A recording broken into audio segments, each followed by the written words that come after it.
I wish someone would have told me this before I started submitting my VA claims. The VA needs these 3 things for every claim.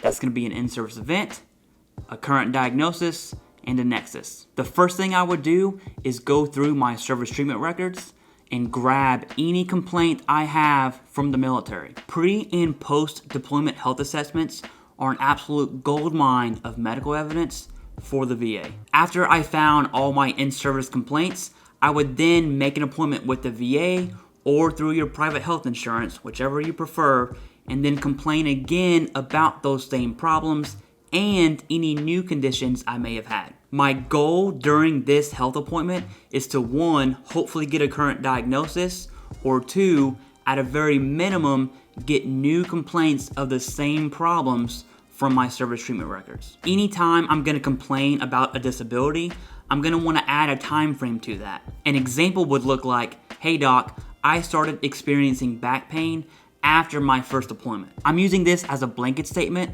but be sure to describe whatever your symptoms are and how the military caused those symptoms. In a very perfect world, your provider is annotating this whole conversation. So what you're doing is literally drawing the nexus from this symptom, this condition, to military service. Any medical notes from a doctor that draw the nexus is always a plus. Then, after all of that, and only after all of that, so gathering my in-service events, getting a current diagnosis and current complaints, and then talking to my provider about the nexus, then I would go ahead and submit my claim. Now, once I submitted my claim, my entire focus would go towards the CMP exam.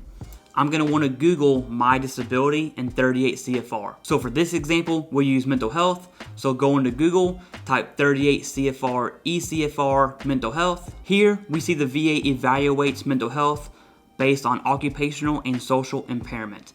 They even list the symptoms of each rating.